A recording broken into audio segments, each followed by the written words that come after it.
Hello bachcho, let's see this question. The question says the author ends the story The Bond of Love with the rhetorical question, but who can say now that a sloth bear has no sense of affection, no memory, and no individual characteristics? Discuss this statement in the light of Bruno's character. Or, how does Bruno's behavior indicate that animals do have emotions, affection, memory, and individual traits of character?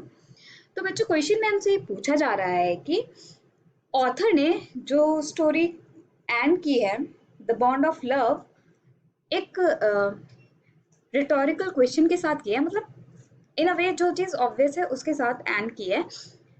वो है but who can say now that a sloth bear has no sense of affection. मतलब एक sloth bear के पास कोई भी sense नहीं होता है किसी किसी के भी साथ अफेक्शन का, या उसके पास कोई भी मेमोरी नहीं होती है, और उसका कोई इंडिविजुअल कैरेक्टरिस्टिक भी नहीं है। इस चीज को डिस्कस करें ब्रूनो के कैरेक्टर के साथ, या फिर ब्रूनो का जो बिहेवियर था थ्रू आउट द स्टोरी वो इस चीज को कैसे जस्टिफाई करता है कि एनिमल्स जो हैं उनके पास इमोशंस भी हैं, अफेक्शन भी है, मेमोरी भी है, और इंडिविजुअल ट्रेट और कैरेक्टरिस्टिक भी है। Here the key concept for this question is bond of love between narrator's wife and Bruno। मतलब ब्रूनो और नरेटर की वाइफ के बीच का जो बॉन्ड था वो लव का बॉन्ड था। The whole story the bond of love revolves around the mutual, sincere and selfless love of the narrator's wife and her bear Bruno.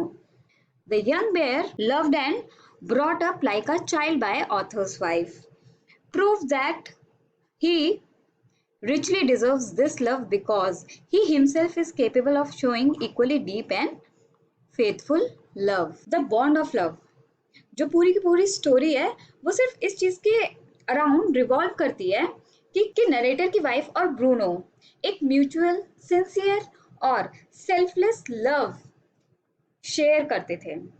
और जो बियर था उसको बहुत ही प्यार से पाला पोसा गया था, एकदम एक बच्चे की तरह ऑथर की वाइफ ने, जो कि ये प्रूव है कि वो सच में इतना प्यार डिजर्व करता है क्योंकि वो भी केपेबल है उतना ही गहरा और फेथफुल प्यार देने को। The deep emotions of Bruno came to the force when he is sent to a zoo. He is so pained by the separation from his mistress that he frets terribly and refuses to eat anything. He grows very lean and thin. Even in 3 months, he does recognize her, even from a distance of some yards, when she visits him after 3 months. तो बच्चों जो emotions थे Bruno के वो एकदम से बाहर निकलकर तब आए तब उन दोनों को एक दूसरे से सेपरेट होना पड़ा और ब्रूनो बहुत ज्यादा दुखी हुआ।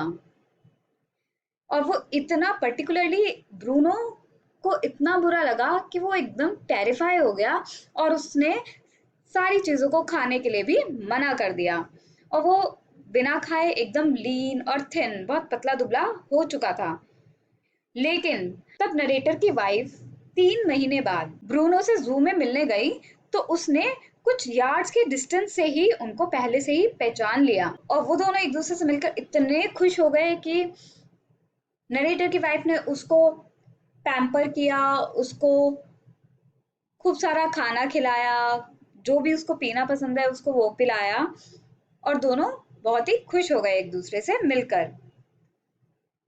His emotions move to hurts of the zoo curator and the keepers. It is only when he is brought back home that he starts enjoying life again. All this proves that animals too have affection, love, and individual qualities. और ये सब देखकर, ये इतने ज्यादा emotional पलों को देखकर जू का जो क्यूरेटर था, इंचार्ज था, और जो वहां के कीपर्स थे वो लोग भी बहुत ज्यादा सैड हो गए और दुखी हो गए। तो फिर नरेटर की वाइफ ब्रूनो को क्यूरेटर की मदद से उनको लेटर्स लिखकर कि मैं ब्रूनो को अपने घर वापस ले जाना चाहती हूँ, ये सब अप्रूवल करवाकर वो ब्रूनो को घर पर वापस ले आए। और वो टाइम था जब दोनों ने लाइफ को दोबारा से बहुत ज्यादा इंजॉय करना शुरू कर दिया। और यही चीज ये प्रूफ करती है कि एनिमल्स का भी एक तरह का अफेक्शन होता है किसी को लेकर, वो भी किसी से प्यार करते हैं और उनकी भी कुछ ना कुछ इंडिविजुअल क्वालिटीज होती है, कैरेक्टरिस्टिक्स होती हैं। I hope you understood it well. Best of luck. Thank you.